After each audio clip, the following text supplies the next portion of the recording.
Hello and welcome back to Gotaproblemmate podcast, or if it's the first time you're listening, and it might be, because we've got a proper guest for the first time. No, not should be. Should be? It shouldn't be. No, it shouldn't be. It shouldn't be. This is a podcast where we solve your problems, listeners' problems, our guests' problem, and each other's. It's called Gotaproblemmate. They should know that. Yeah, because they've clicked on it. You've clicked on it. Or it's auto-played on YouTube, hopefully. Or you're an ex of mine Expat. No, you're an ex of mine that told me that they had to unsubscribe to the podcast because it started playing just automatically, and they'd wake up in the middle of the night having had a dream about me, and they didn't really want me getting into their head like that. Very sad memories. Yeah. So if you've slept with me, maybe don't put it on autoplay is all I'm saying. Okay. How are you doing? I'm doing okay. Thank you very much. How are you doing, Bilal? Yeah, good. Yeah, I guess. Yeah. Yeah. So I'm going up to Glasgow later. Yeah. Forgotten my headphones. Oh. That's a long journey going for up no today? headphones. Yeah. You got to buy some. Do you think though? You have to. Do you think? You can't sit in silence. Or do I buy a book? I know you're not going to read a book. Yeah, but maybe this We will be can't. the day We that don't it read changes. books. Well, maybe. What sort of book? If you go, We'll get into that in a minute with our guest, because I think that's Okay. because he's written a book. Oh, I Yeah. think a few, right? Yeah, I know, but I'm just saying. Look at me, I've done some homework. Oh, okay. Yeah. Yeah. That wasn't him laughing. No, Let's not reveal who it is, even though they've clicked on the podcast because it says who it is. I think they've possibly clicked on it because they like the person who's on and not us, which means they probably skipped this bit. No, you can't skip this bit, can you? Yeah. I'm listening to a great podcast at the moment. Am I allowed to talk about that? Well, yeah. Okay. Yeah? I mean, it doesn't make us look good. No, it's Hunted on Channel 4. No. You never seen it? No. All right, well, there's no point in me telling you about this. What's the point? But the main guy from Hunted, who's not on it anymore and it's not as good, he stopped being on Hunted, which if you don't know what it is, they basically try and catch fugitives, but they're just like members of the public. And if they evade being captured, they get loads of money. It's like a game show. But the main guy was like a proper South London, like, I want him found now. Like, he'd like get his toys out, his pram a bit. And now he's not on it anymore. It's not as good. But I found a podcast where he's live on the podcast trying to catch a criminal. It's very good. What? It's on bbcsounds.com. Why don't we do something like that? Well, we can. All right, go on. We could chase Ned round on bikes.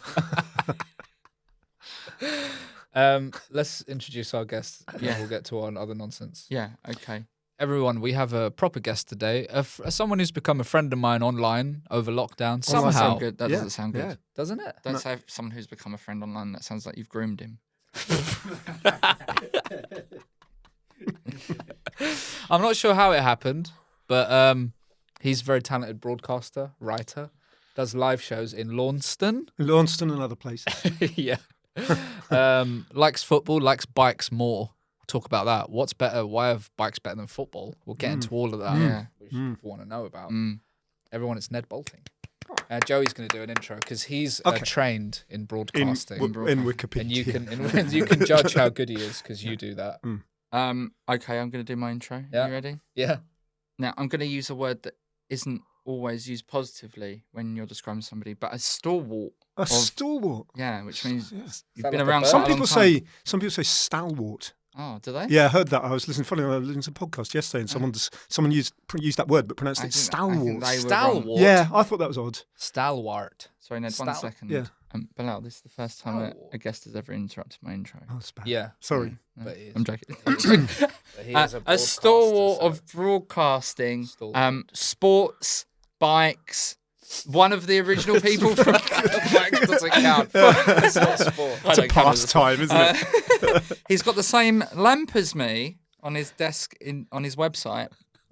Have I? What? One of those green? That green lamp. I've got one of them. Oh, Oh, those are they're nice. classic. Yeah. You know, like from Yeah. Ghostbusters in the library. In everything, innit? Okay, yeah. Like in loads of old films, Yeah. they've all got these lamps. I'm very excited to be talking to this guy on the podcast today. He's been in a lot of my life growing up.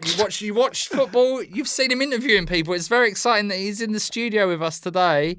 He's also written books, which I just think is an incredible thing. If anybody could have any concentration for longer than about 2 minutes. Wow. It's right up there with reading books, isn't it? Oh, yeah. On It's a par. harder, isn't it? In a way, Is it? yeah, it's different, but you're in the same ballpark. Is it different? Yeah. And he's been doing live shows, which I didn't actually know about that. But it's Ned Boulting. No, no, I actually think yours was better today, Bilal. For the first time Ever. I just, do you want to know how I discovered you? Yeah, sure. How I found out about your work. It was during the dark months of lockdown when you did a thing with Michael Spicer, Yeah. right? Acting masterclass. Yeah. That was good Trained him in acting. because he's not a trained actor, No. but you trained him. Yeah. And by the end of the masterclass, well, he speaks for itself because Well, this now was he's an 2020. actor. He's an actor now, isn't he? Yeah. He's in. Would he have been if you'd not? No. No. He had no chance. Did you see him? But do you know the Michael Spicer sports TV connection? No. This might blow your mind. I knew Michael Spicer 15, 17, 18 years ago, something like that. Pluck one of those numbers around the mid-teens, years ago. When I used to work a lot in football, work for ITV Sport, Champions League and all that kind of thing, Michael Spicer was part of a kind of like a dozen people on the 15th floor of ITV's South Bank Tower who you were responsible for the football archive. And if I needed, say, for example, I was working on a feature about Sunderland's FA Cup victory in 1970, whatever it was.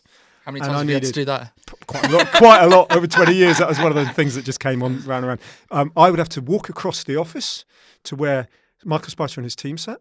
And I'd say, for example, "Hi, Michael, could you get me the tape of 1970, whatever it was, Sunderland FA Cup final victory with Bob Stokoe running on the pitch?" And he'd go, "Yeah, Ned, I'll get you that. Be with you in a couple of hours." I didn't know He did worked that. in ITV Sport Archive. Wow. But he's a good friend of mine. He never told me he did that. But he probably doesn't want people to know. No. Well, they know now. It's out there publicly.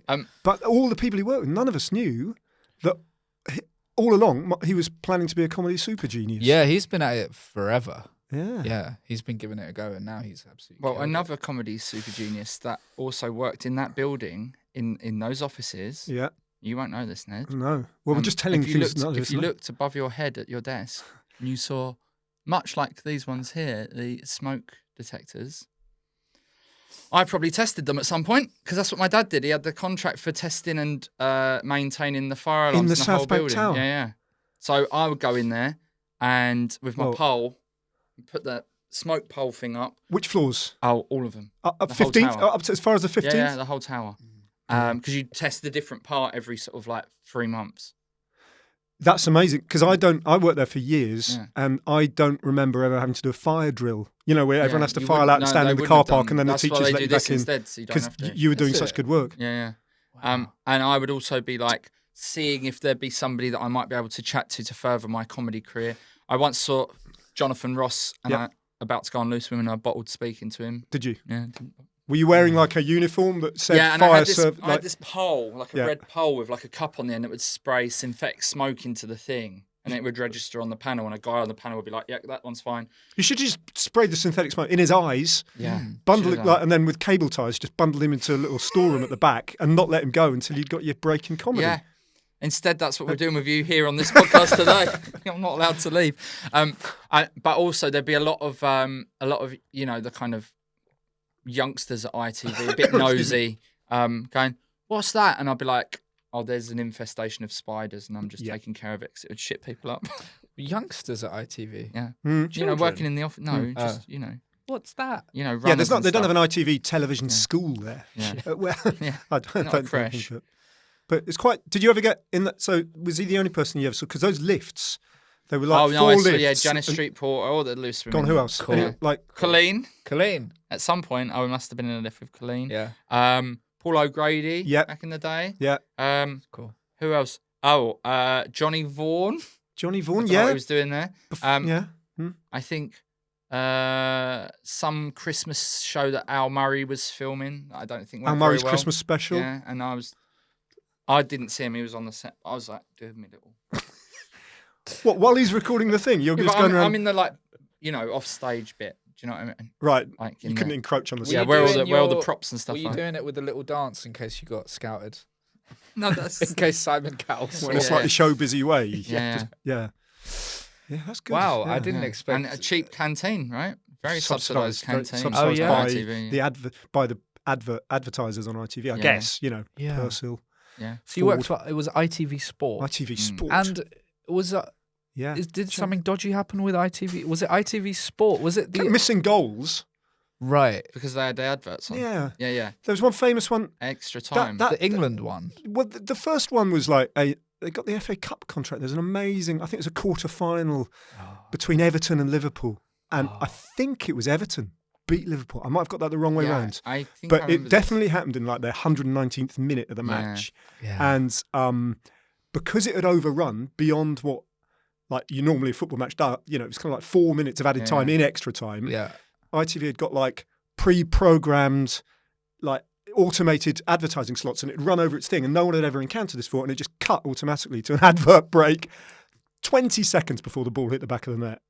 And it was kind of a hammer blow to ITV's reputation. Yeah. And then a few months later, it was the 2010 World Cup in South Africa. That's And the one. ITV had the first England. I was out there working with the team. ITV had the first England match, and Gerard scored a goal against the United States of America. And only on the HD feed, not on the main one, on the SD feed, but only on the HD feed, it cut to an advert 20 seconds before the ball hit the back of the net. But we subsequently found out the HD feed was like on a minute's delay from the SD feed. And so the bookies were offering odds on whether or not ITV would miss England's first goal by cutting to a commercial break. And I reckon someone sitting in like the transmission thing, it was a bit of an insider thing, made a load of money and just went, I know how to do this.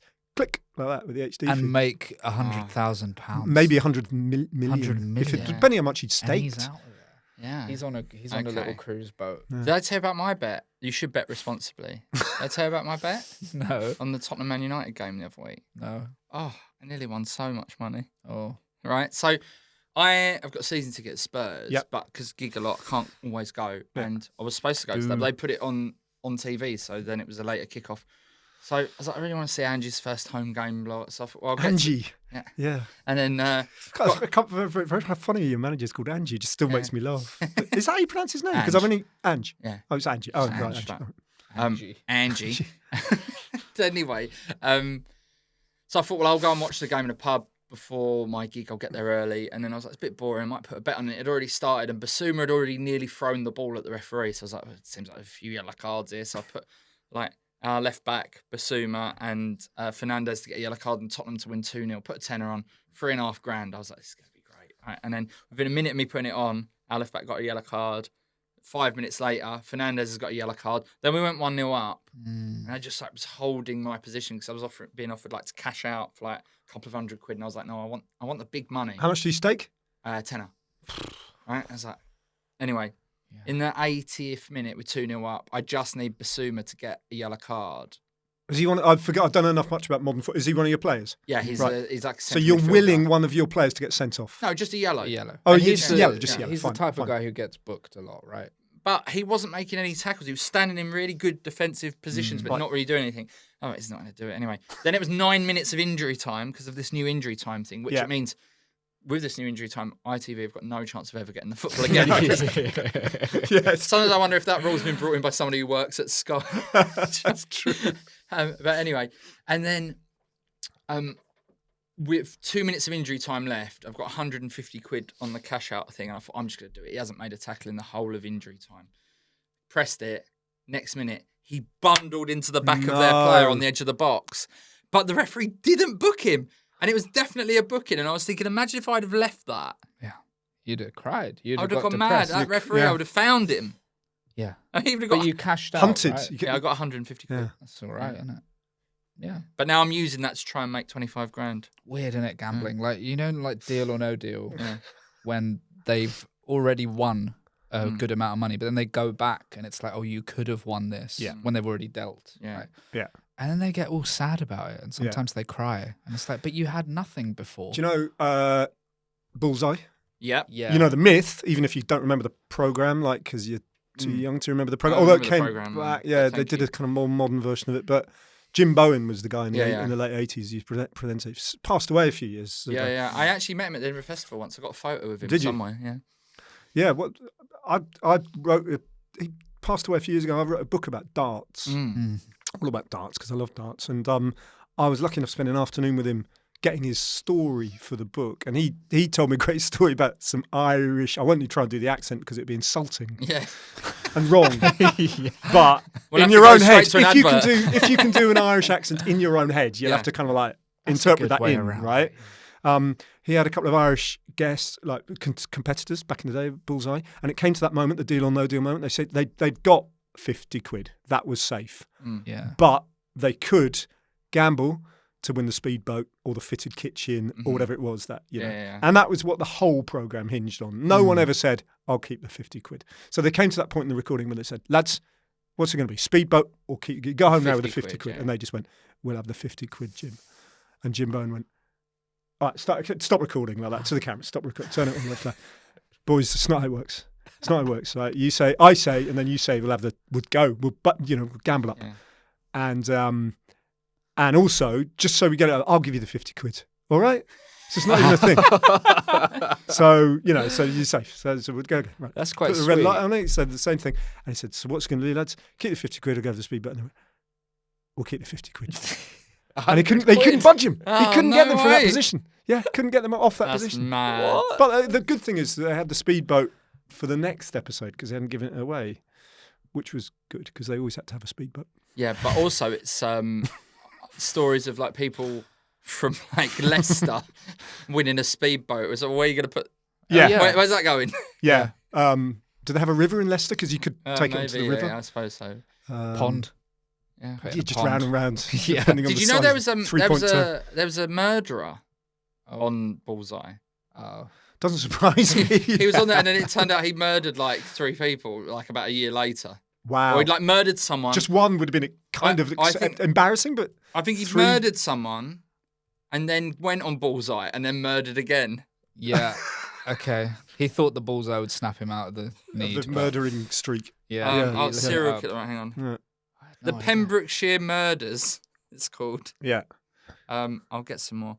John Cooper, serial killer, 4 murders, but he went on Bullseye in between. Oh, okay. Okay. Yeah. What was darts like? Did he throw some good darts? How did he get on? I don't know. I only know because I did something about it on my Twitch once, but I can't. Yeah. So what's your favourite sport? Well, it's darts and cycling, really, in no particular. Well, no, it's cycling. So, Yeah, it come is. on. It is cycling. You're It is doing a cycling, tour but about cycling, so say cycling. So yeah. It is. It's the Tour de France. But for years, I mean, for absolutely years and years and years, it was football. So, but getting close and working as I did, I was lucky enough to work quite a refined, quite a, like High-end, vertiginous yeah. altitude in football. In other words, I was the numpty stuck 6 inches away from Sir Alex Ferguson, Arsene Wenger in their pomp. Yeah. Trying to interview them after a heavy defeat Well, and and- trying to pretend I enjoyed my job. Right. And that kind of beat the love of the game. So you didn't really? enjoy that? I really seriously struggled. Very scary.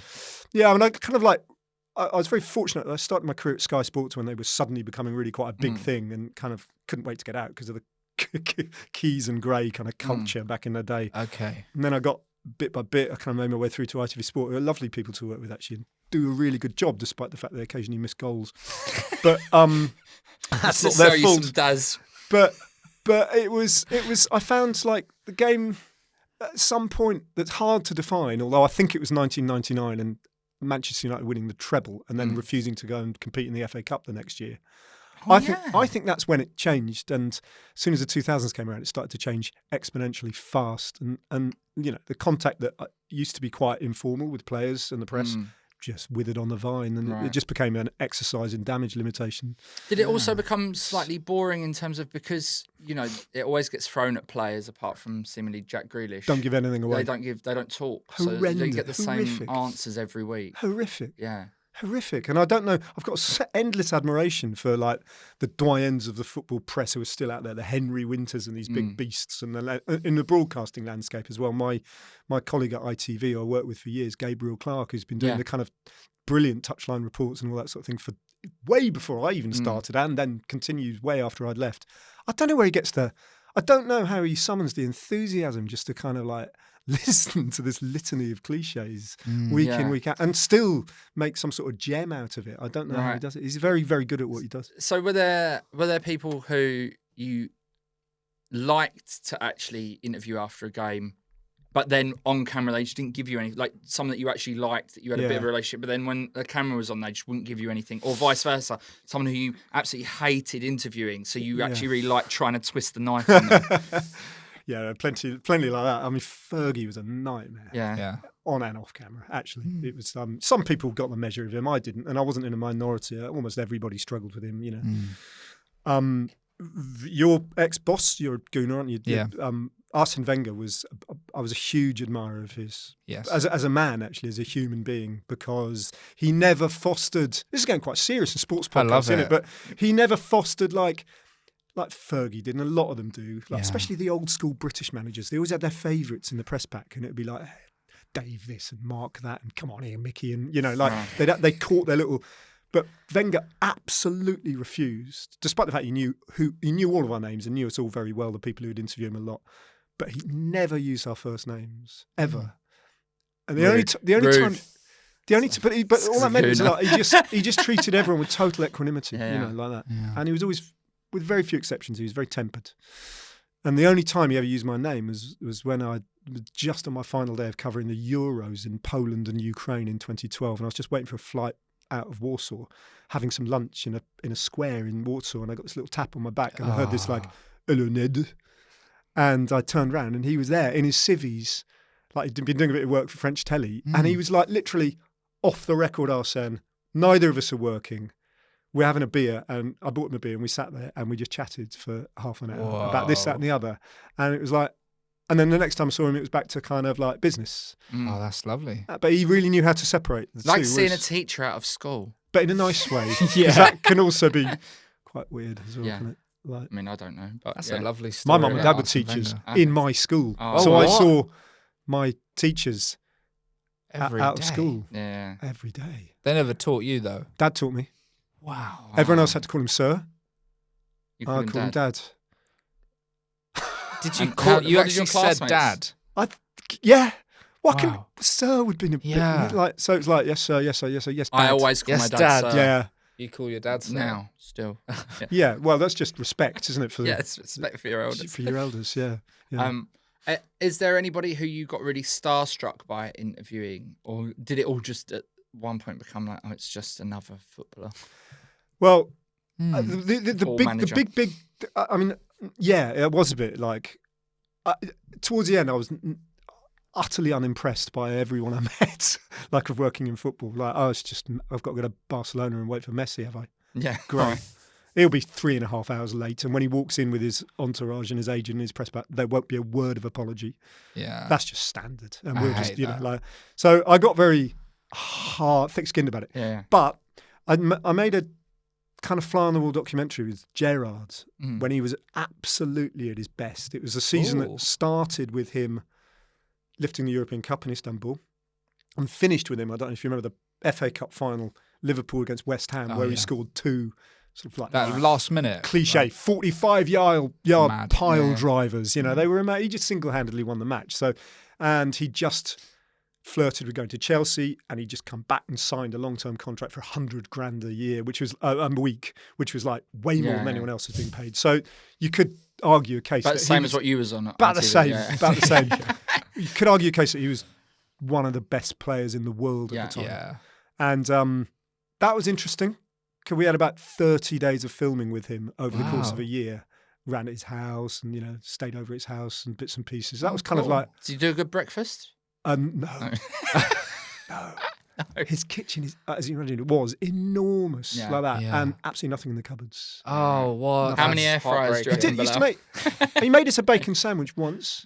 And used to make us a tea from time to time. But, yeah, not much cooking went on in the Gerard. Yeah, right. Yeah. Damn. What? How does he? Do they have a chef or something? How does he?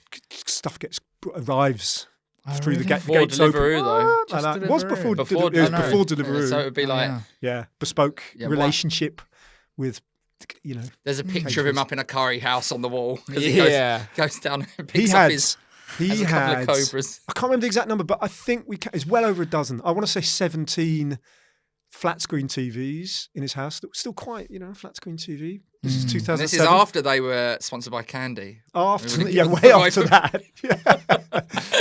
And he had 17 tellies that were on all the time. Loads of Carlsbergs. They were all tuned to Sky Sports News. Really? All the time.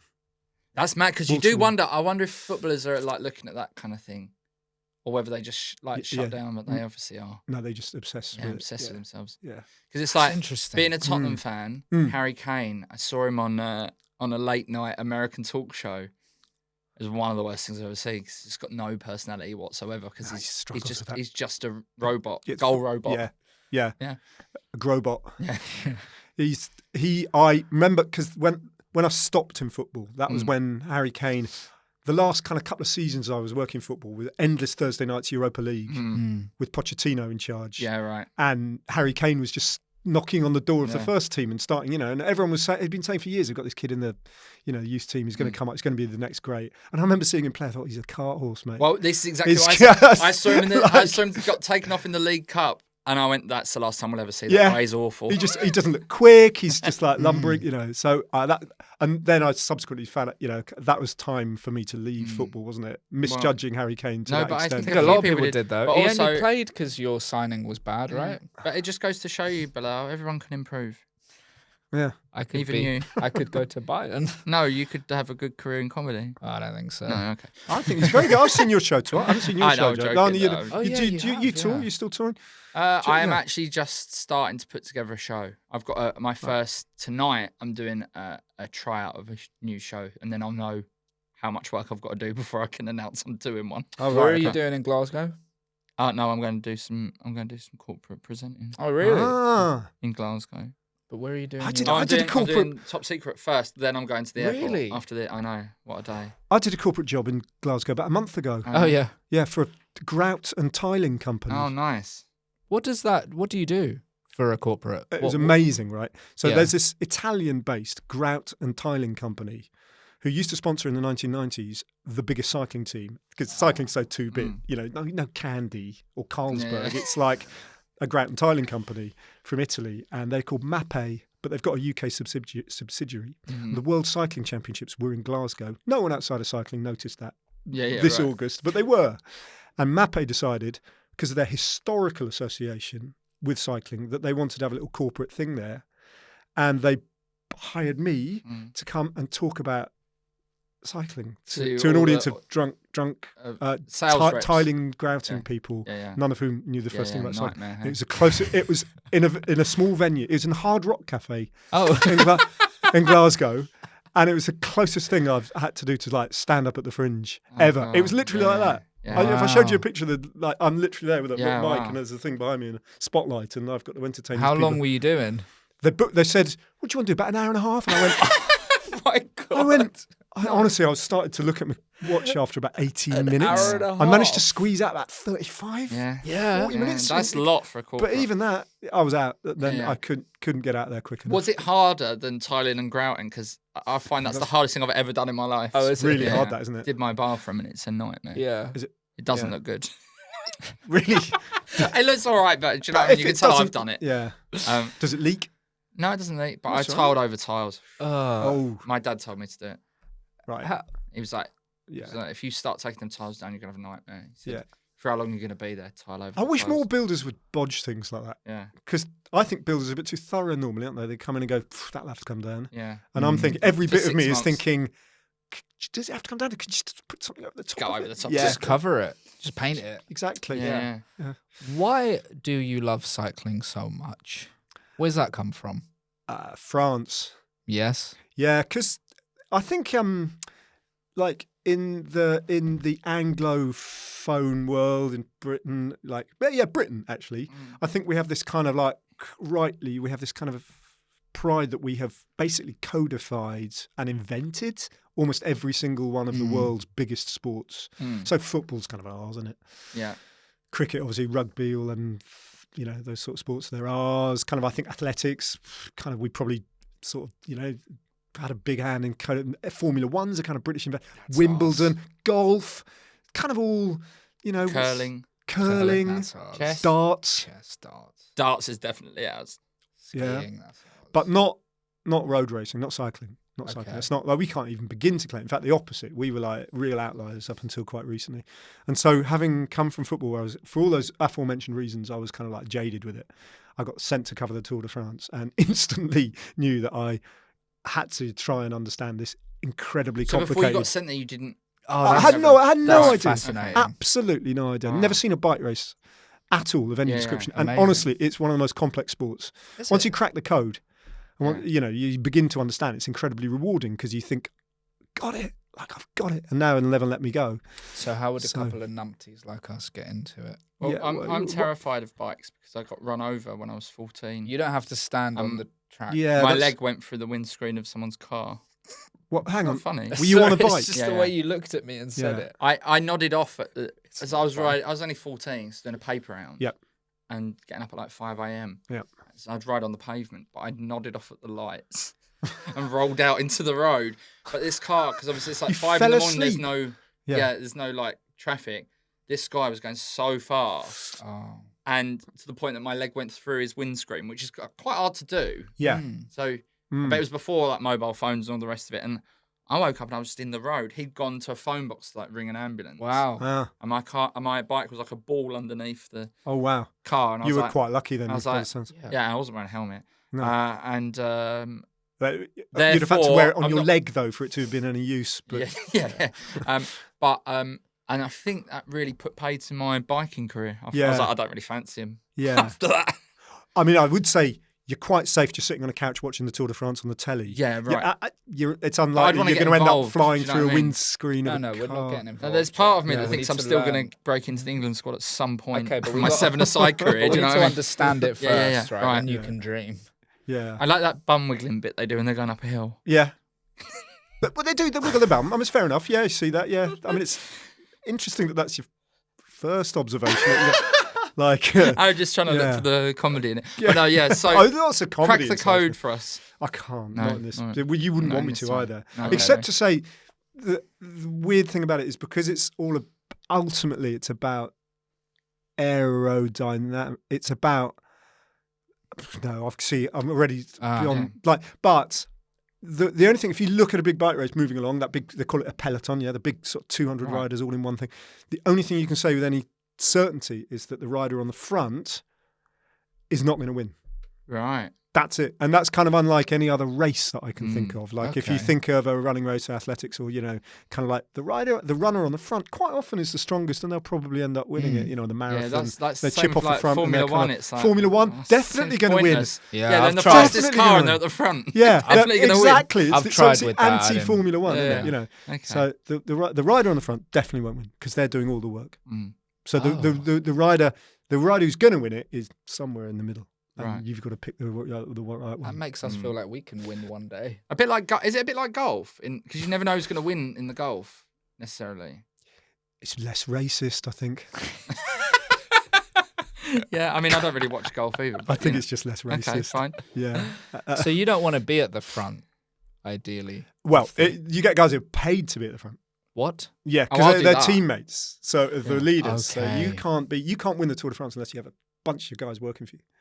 I apologise to Tour de France fans that are watching this. But this is 'cause great, you see, because it's just How many on a team? Used to be 9. It's now 8 at the Tour de France, the biggest bike races. Okay. So Why did they change that? Is there a reason? because the peloton was getting too big. Okay. It's 226 people. It was a crazy amount of. Yeah. like, and for imagine that as well. Like, so I commentate for the Tour de France on ITV. And the guy literally calling the moves. Yeah. And when I hear like football commentators, many of whom I know quite well and quite good friends of mine, complaining about going to a World Cup where they have to, all these Learn all different these countries, new all these, players. so sometimes in a match, there's 22 players on the pitch at Yeah. any given time. I think there's 178 of my guys, and they're also all dressed identically. All the teammates will be dressed identically, Yeah. and you can't see their numbers, so you've got to know from their body shapes alone Wow. who they are. Damn. So it's quite that's been quite. We'd be quite easy to pick out. We've got very different body shapes. You and Yeah. You're like a sloth. Whoa! I. Wow. There's a okay. slothy one in first. That means he's not going to win. Out of two. I'm at the back. Yeah. Does it? Are there many shocks in that sport? Doesn't it? Yeah. Isn't it the same people tend to win? Don't they? No, that guy got banned. Yeah. What, Lance Armstrong? Well, we could get to him. Yeah. No, not really. Like every time you think that in recent times, every time you think this guy's going to win the next 7, it doesn't happen because someone else just appears and takes it away from him. So you've got a guy who's just won the last 2, who's going to prove to be very hard to beat next year. But we'll see. No, I mean back in the era of the long era of extreme doping, that did happen. You know, Lance Armstrong won 7 in a row. Yeah, but he was manipulating the odds. Like the guy at ITV with the adverts. Yeah, big bet on. Yeah, I had a big bet. I think if we did some performance enhancing on here, podcast enhancing. Well, we'd be good at comedy and podcasting. I did do some performance enhancing. Excuse me. Right. No, everyone always tells me I've got ADHD, right? And my mate gave me some of his ADHD medication, and I did so much work. So we could. I don't think that's the same thing. It is pretty much for our sport. It is the sport of talking. I think that is and writing. Who's your corporate gig for? And it's not MAP in Glasgow because it's not for MAPE, no. Is it not? Nor is it for any ADHD medication companies.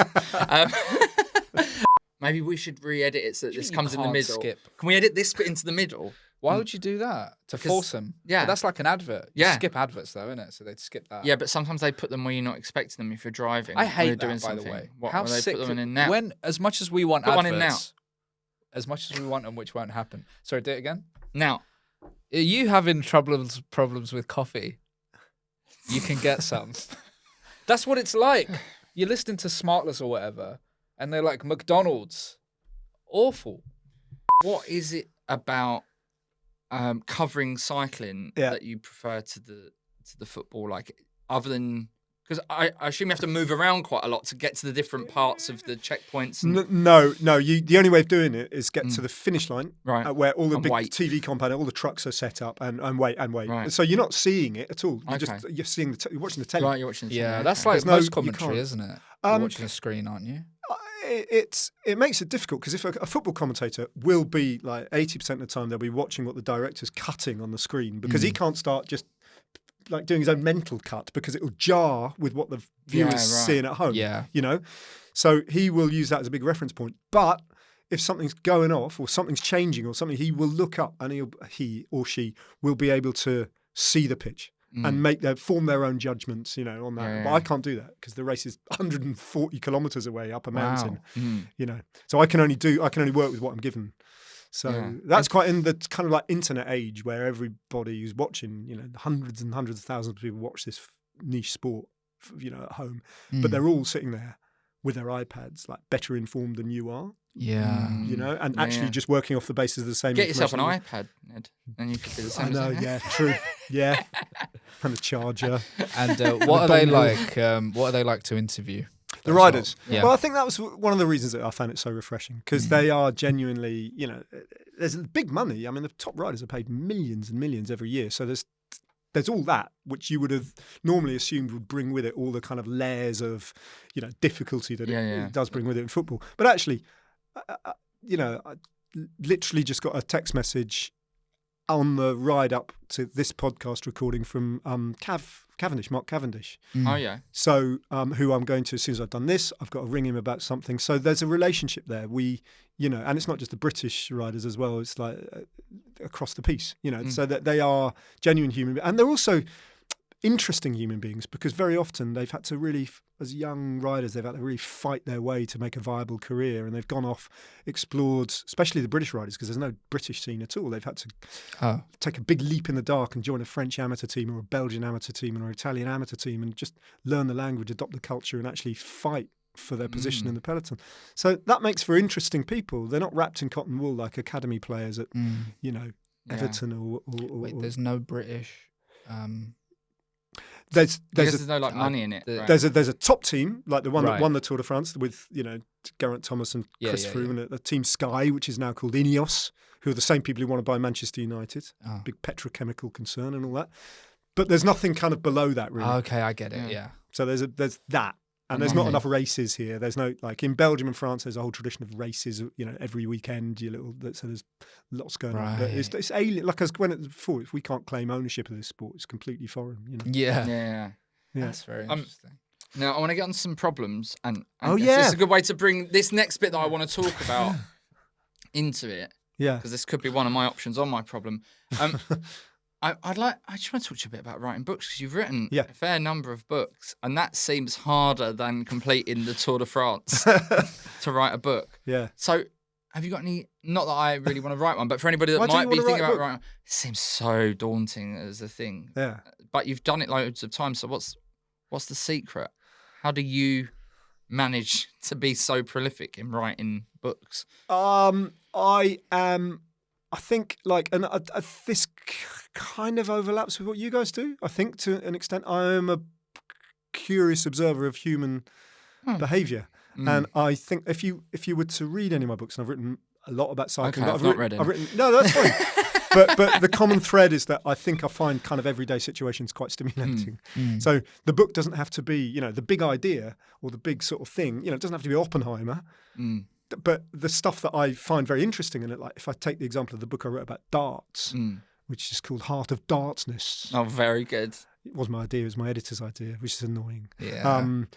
Bullseyes, Boozers and Modern Britain, it's called. It's actually really kind of granular, but it's about everyday life. It's about like really quite, humdrum. But I find that the stuff of everyday life sort of fascinating. So it's Do you kind of give yourself a little like, I'll sit here for X amount of time or until I've done X amount of words, or like when you're in the actual... I've got a few tricks like to avoid complete brain death in terms of, writing. And I don't know whether this, how you guys generate your comedy. I'd be quite interested in knowing that. But sometimes if you think I've got to write a thing about like maybe this subject now, and you've got the blank cursor just staring at you and nothing going on. I actually find that if I start writing a sentence that is totally organic, that I don't even know what the next word is going to be, and put full stop at the end of it, it may just open the door. Right. And it may but I won't know until I finish the sentence what it's going to be. But you just sometimes need to just chisel the thing open, and then you'll find it gives and gives and gives and gives, and you'll be away, because you just got to find that little unblocking mechanism sometimes, don't you? But I mean, do it. Do it. It's great. And it's the most. So I work in telly. Yeah. I write my material for my one-man show, which is about the Tour de France loosely. But I find that process very difficult, because you can't write it. You don't have to sit down and write it with the full stops and kind of sentences and all that kind of thing. You just have to think about it, don't you? And then kind of hope that idea. Well, I guess I've seen your show, Bilal, because it's your autobiographical. Care.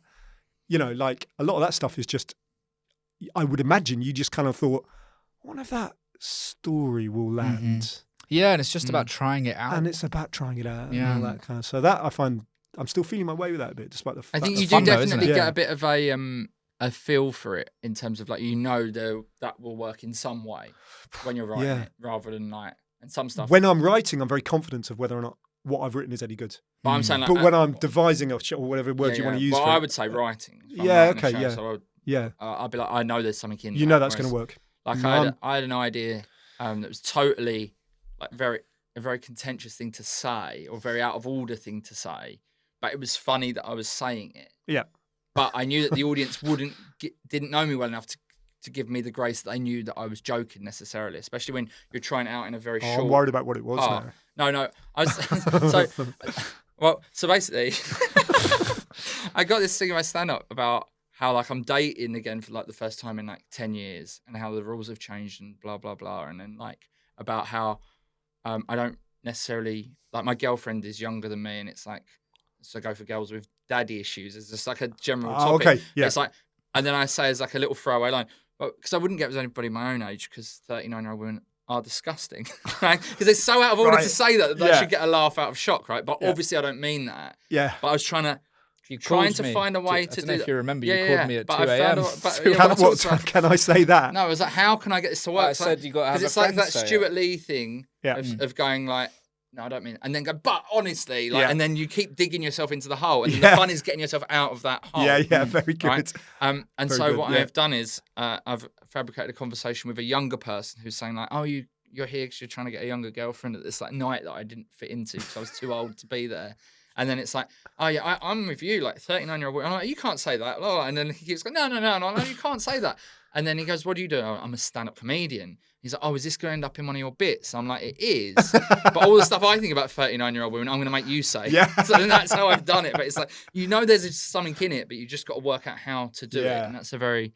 But and I had that idea. I was like, I know that can be funny because I don't mean it, obviously. Yeah. But, and it's like, or like I'll have any idea and I'll know pretty much straight away there's something in that or there isn't. Yeah. And sometimes it's like I really want there to be something in it and I'll try it maybe 5-6 times. I know it was going to fail, but I really wanted it to work, so I tried it. Kept trying, but it just doesn't. Oh, it happens all the time when you absolutely love a thing and you keep trying it and reworking it and it's just not good enough and it's got to go. Yeah. But that is part of the fun. Yeah. How have you found? So what is your live show?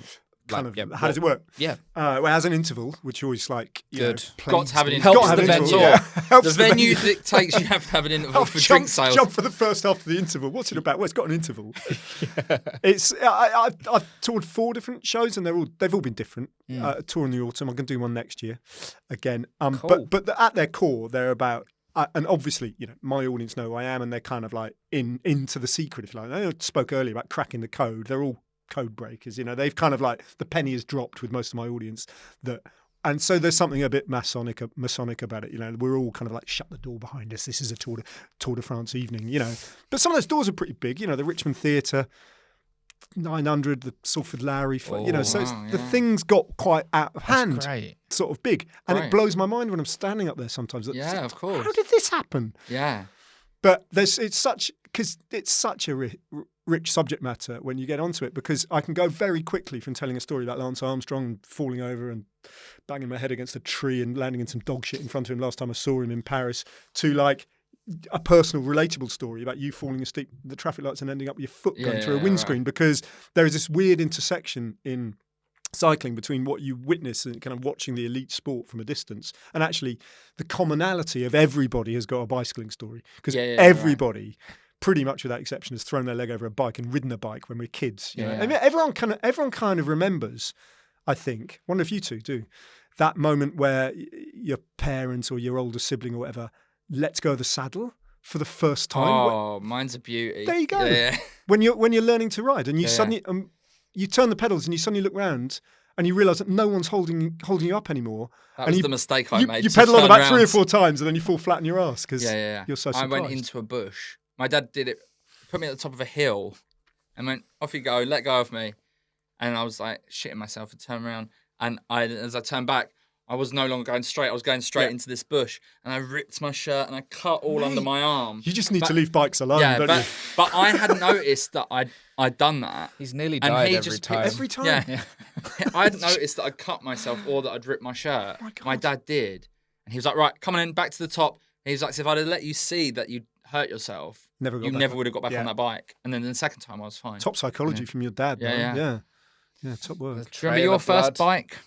I've never had a bike. Well, apart from Bilal. Yeah, right. Apart from Bilal. I think I'm the only one. Don't come to the show. Oh. Yeah, no, don't. You're not allowed. Yeah, not allowed. Do they check at the door? They will have to check, I'm afraid. You're going to where I was gigging last week, actually. The Lighthouse in Paul. Oh, am I? I've done that was last...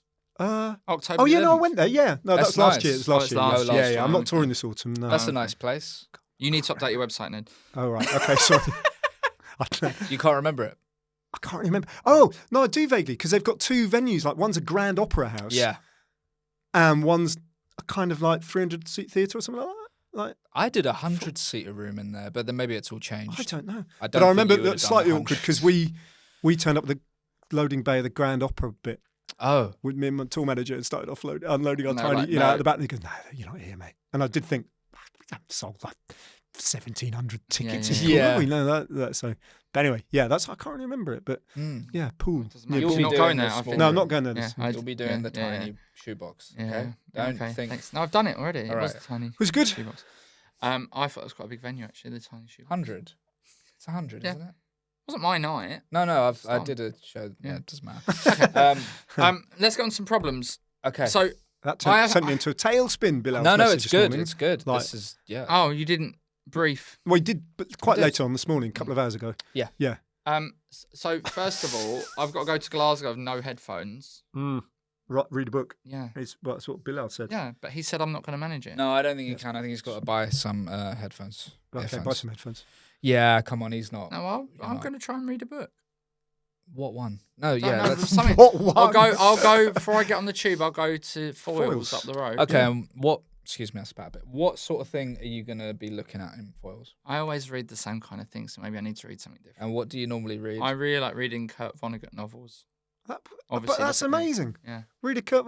Have you read them all? You must No, have. I've probably read about 3 of them. Right. I probably read one book a year. I'm going to be honest.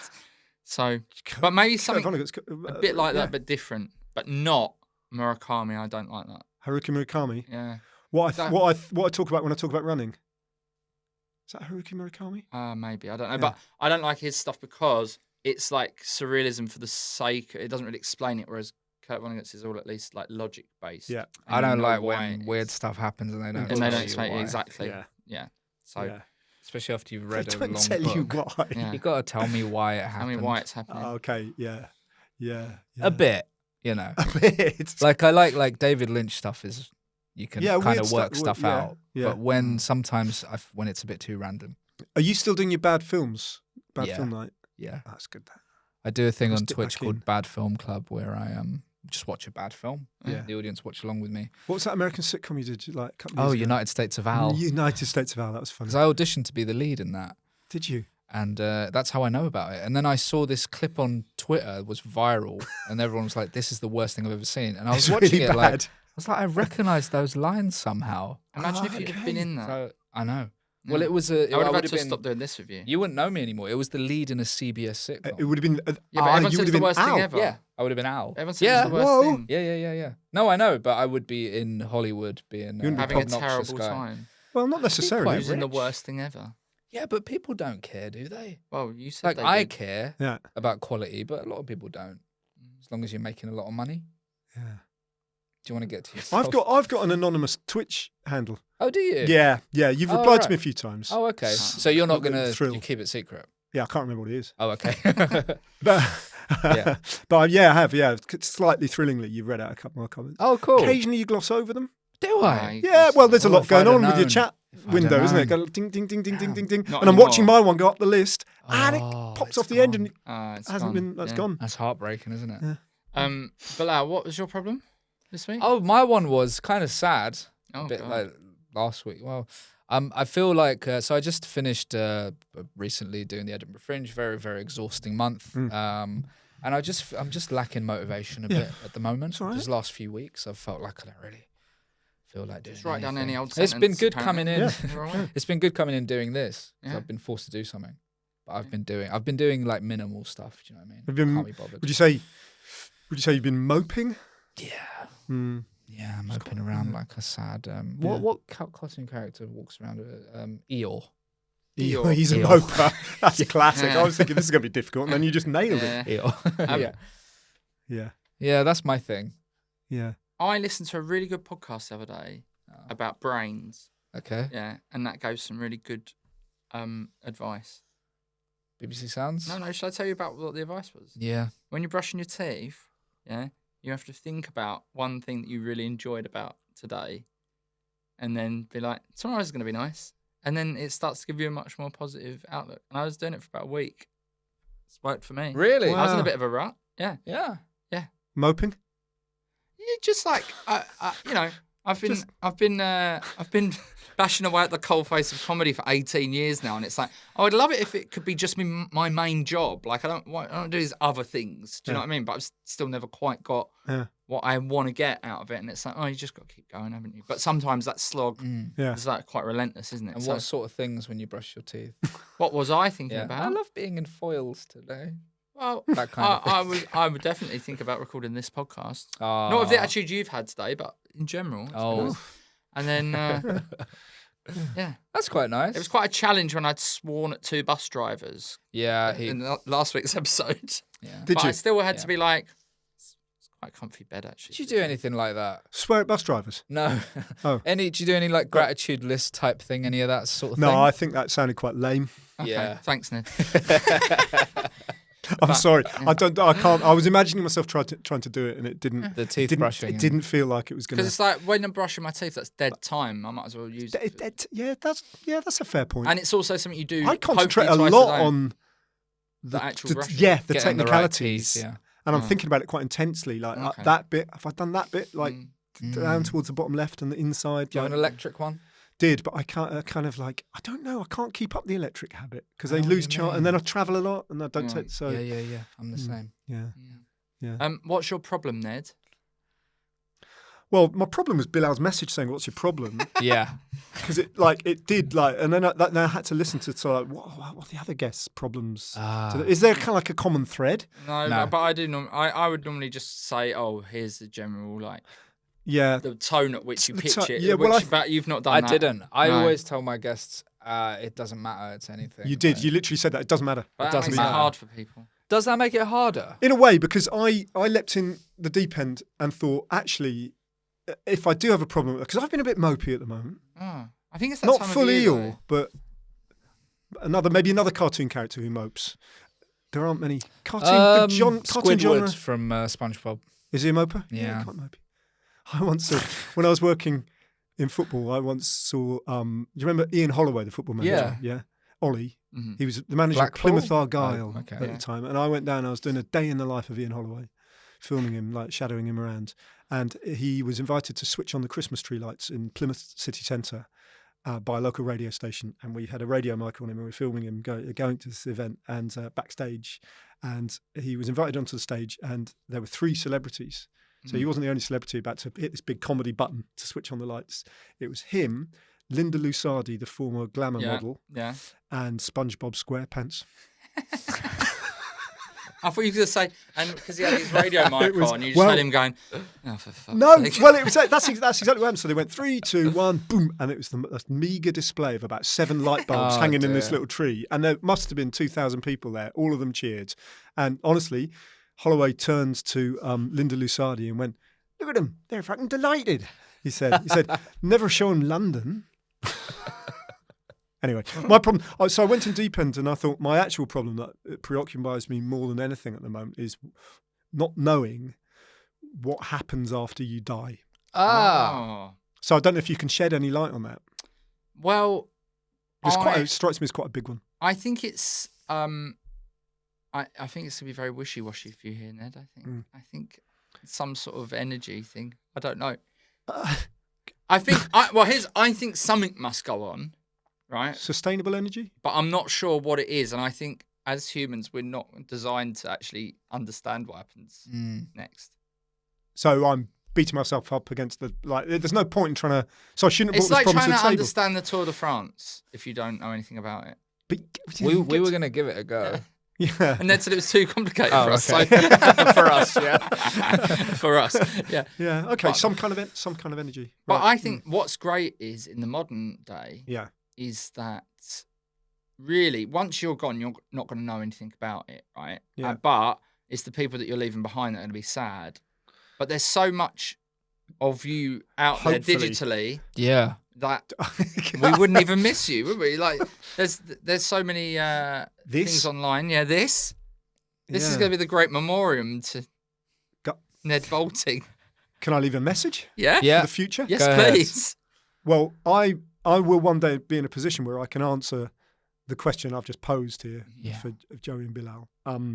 Unfortunately, I won't be able to report back.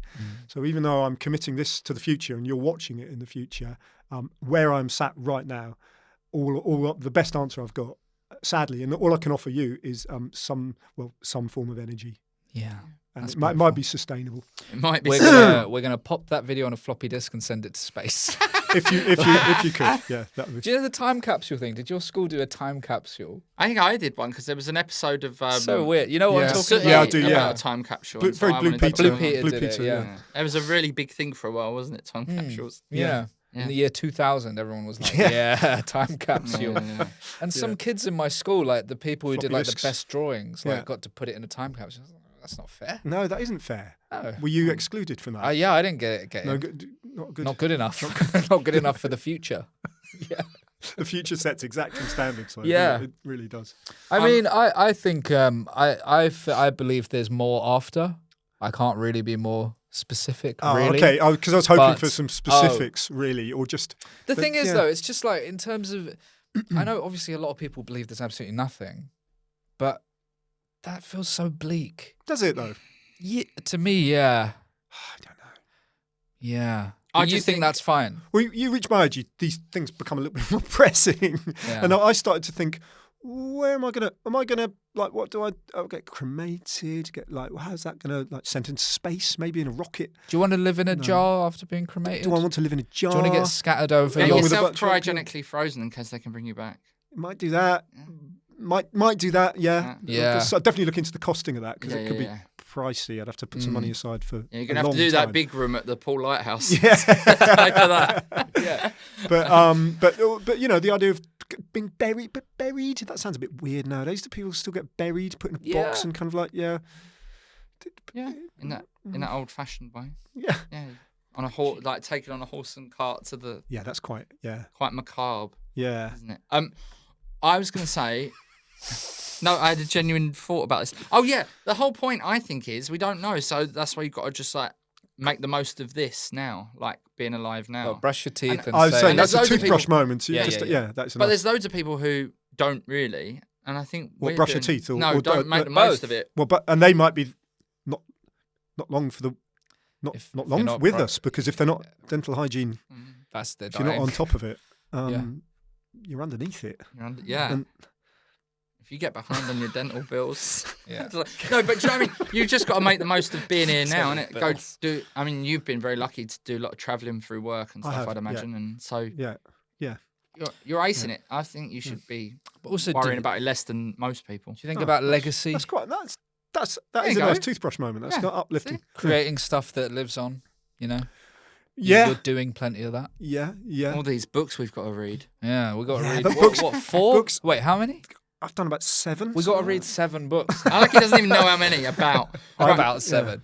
Right, we've got to do an audience problem Okay, this has been Right, wonderful. because by the you've way. been a proper guest and people want their problems answered Yeah. by a What, is it- genuine guest. Has a question come in? Yeah. Yeah, I don't know if they knew it was going to be for you. No. But it's been on the They email. wouldn't. If have they done. did, would that'd have be had- weird. that'd be really weird. yeah. They might have. Been Well, listening no, for the they future. couldn't have done because I only put it out on Instagram today You in said. case somebody desperately wanted to ask. them. Yeah, but we Right, don't did say it too who's late. coming. No. No, but I did this morning. Oh, you did? All right. Only because I don't want. You sly dog. No, because people pull out sometimes, so you can't do it that far in ahead, Yeah. Yeah. far in advance. Anyway, this one. It's more confessional than it is a problem, but it's not too dissimilar to last week's with the what should I do now I've done something and should I own up to it. This is from Wow. appropriate number 59. Again, get a proper name. Just put like Julia or But Steve it could have or been whatever. 69, couldn't it? Julia. It sounds worse than it is, but I haven't told anyone. I need to get this out. When I first moved in with my boyfriend, I was using his car for a while. I went to get groceries and because I wanted to cook dinner whilst he was at work. Whilst parking, I backed into someone. They had a newer car than mine, and I scratched it. I then drove off without leaving a note, and I feel very bad about that. No. But I keep Fine. going back to the same car park, and I feel very bad and guilty. If I see the car again, should I try and make amends? It's fine. It's fine. It's Leave It's it. absolutely. In fact, I think she's done the owner of the car a favour that she drove into because I have only ever had one new car, Yeah. and I remember the moment at which I realised, 7 or 8 years down the line of owning one new car. I don't own any cars now. I haven't for years, but about 7 or 8 years into that, the car was now kind of a banger, Mm. and you can stop fretting about it being Right, yeah, whether you're going to scratch like the wheel scratch, arch. scratch a wheel arch and all that kind of thing, and now it's just a banger, isn't it? Mm-hmm. So all she's done is just accelerated that process of the car owner just relaxing Yeah. and going, it's all right, doesn't matter. That's a great But piece of advice. how long did actually. they have the new car? If they bought it that day, that's not very nice. Yeah, though. do we know if the car's new or no? It said Either much way, newer it's- than This is mine. much newer. But that doesn't tell us much. But the same principle applies, doesn't it? It doesn't matter what the time frame is. At some point, that thrill of like buying a new car and looking after it, like, oh no, nothing can happen to this car, and it becoming a banger. That's already in process, and that's the chain of events has been set in So motion. everything should be ruined a little bit. Yeah, everything so- should It's be. like when you everything turn should up be at slightly- school and you had new trainers and your mates were trying to scuff Scuff. them immediately. Yeah. I'd do that to you. I know. Yeah. That is a great piece of advice, though. It's very I good. think. Just I remember Lewisham. Someone last thing about my car, but I remember someone just we were all stuck in stationary traffic, about to turn right, and someone behind me had just inadvertently, and that thing where you think that the traffic started moving and it actually hasn't. So she just drove into the back of me like that, bam, and like that, and then got really apologetic, came around the side and went like that, and said, "I'm so sorry. Do we want to exchange things like that?" And I just went, "Oh, I can move that. Don't worry about It's it. absolutely fine Yeah. because I drove a banger." Yeah. So You didn't have whiplash or anything. Oh. Oh, that's So good. there we go. Yeah, So there that's- we go. that- Nice. But now you just cycle everywhere. And I that's do, yeah. fine. Yeah. Cool. Ned, where can people find you when you update your website and it's got relevant tour dates, or I you write another genuinely book? didn't know. Yeah, I'll be. People know. I'll be touring a thing. I don't know the name of it yet, but I'll be touring in next October and November at a venue near you. About 20 shows, I think. Something like that. Great. Not much Wow. more. Yeah. We'll And come, so- won't we? Yeah. Well, no, Bilal's not. I'm He's not allowed. It's not allowed. You haven't got, but you could fall off a bike before then. Okay. Yeah, there's time. This is time. There's time. And how much have you worked on that show? Not at all. I've had Oh, one right, walk. cool. walk- Exciting. I'm working with someone. I'm not doing it all myself this time because it's a slightly more ambitious project. So I'm working with a director, and I had a walk with him around Nunhead Cemetery a week ago to start outlining our loose nice. thoughts, but we Oh. haven't followed it up. So if you see Ned in Nunhead Cemetery, do Mumbling not to offer himself. your condolences. No. He's No, working. leave him alone. We're out of time. We're out of time. I've very much enjoyed that. Yeah, Thank you for the so invitation. have we. Lovely. Yeah, it's Thank been you really so good. much for coming on. Thank you so Proper much. guest. Proper guest. Proper First guest. time. Second time. Rob was a proper guest. Yeah. Okay. Rob Daly. No, you can't do that. Because when I say proper guest, I'm joking. The rest, no, But I'm now not. you've I'm been not. serious. I'm not. Some of the rats we've had on here. We had Rob Daly who does the Yeah. commentary for Tottenham. Yeah, I mean, we've got to end, but you've got to stop I'm sorry. talking. If you've enjoyed this episode, especially if you're new, please like, rate, subscribe. Send us a problem at gotaproblemmate@gmail.com. I've been Joey, he's been Bilal, that's Ned, and a very big kiss from all of us. Right.